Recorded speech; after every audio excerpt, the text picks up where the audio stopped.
I get a lot of pushback when I'm on a live show and I bring up compromise.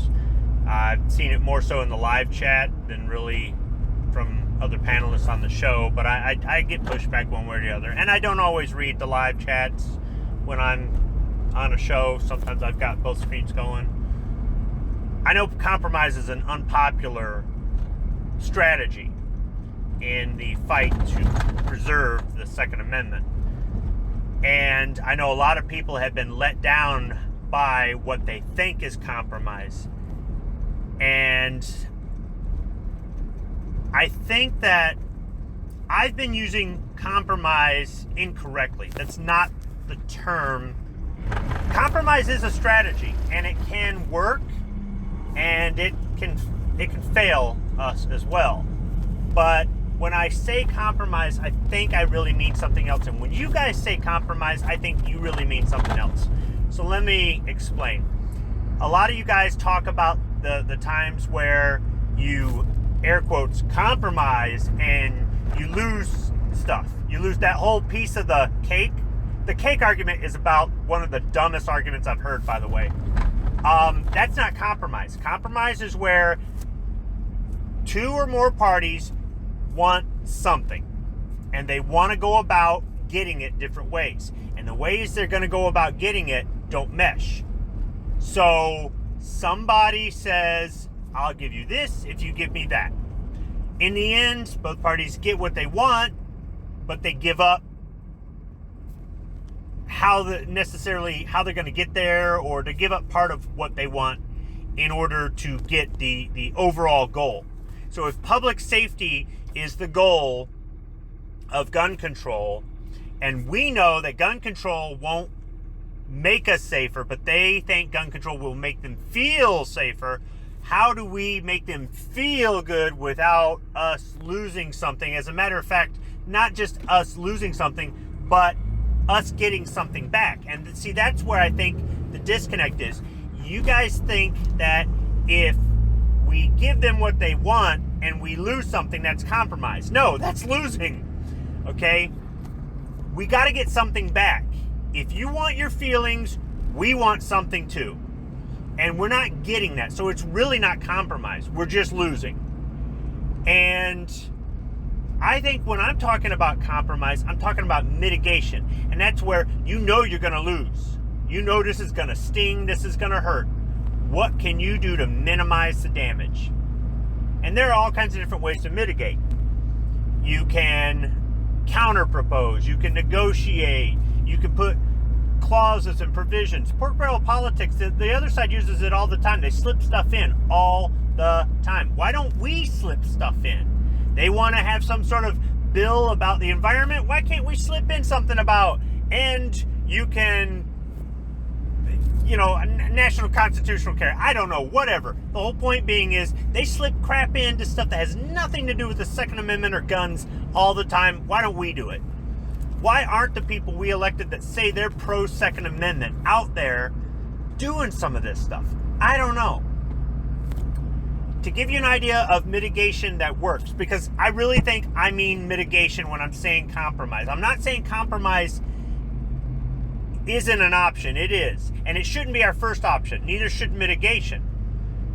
But they are options, and it's, if they want to take something from us, but we can get something back, then maybe we should use compromise. But really, mitigation.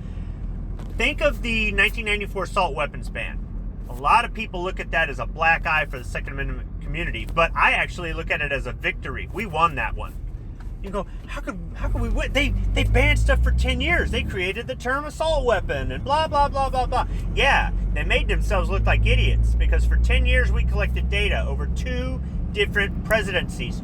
2 different political parties were in office during it. You cannot say the data was biased. And it proved that banning weapons based on cosmetic features does nothing to reduce crime or violence.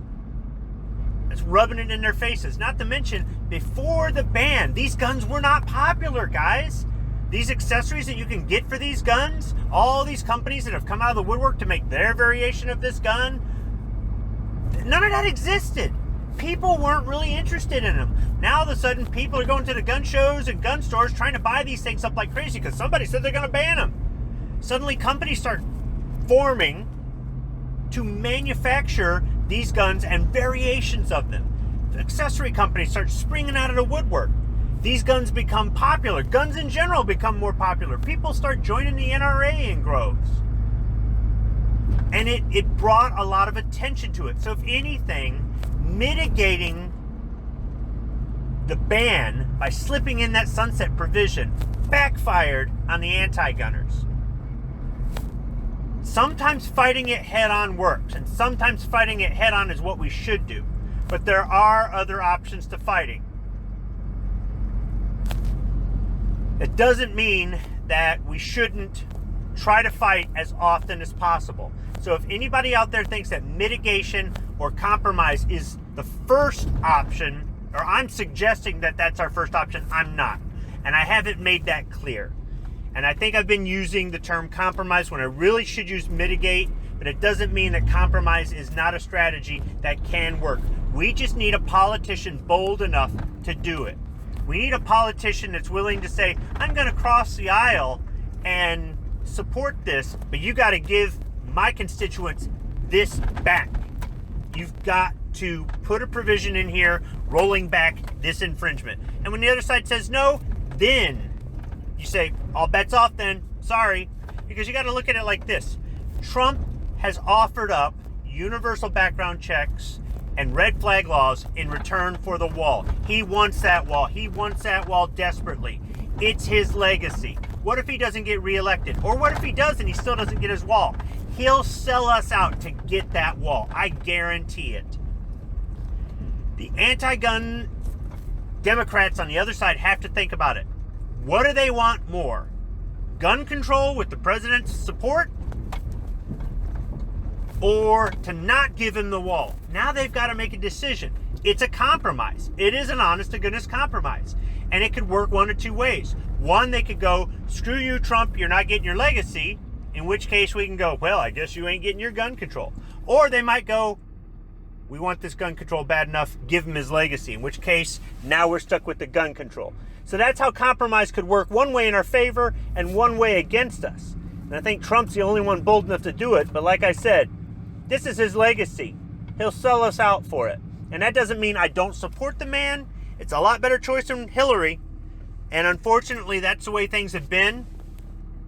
I guess picking the lesser of two evils when you go out there to vote, that's a compromise. It might be mitigation, but I don't know. Maybe. So I think I need to correct myself on future shows. And I think some people out there need to take a look at there's more than one strategy than yelling shall not be infringed, because that doesn't always work. But I'm not saying we shouldn't fight when we have a good chance of winning. We shouldn't fight to prove a point. And I'm not saying that we should do anything to make our side look weak, but there are times where I guess the opposition is so overwhelming, we need to look at our options. That's all I'm saying.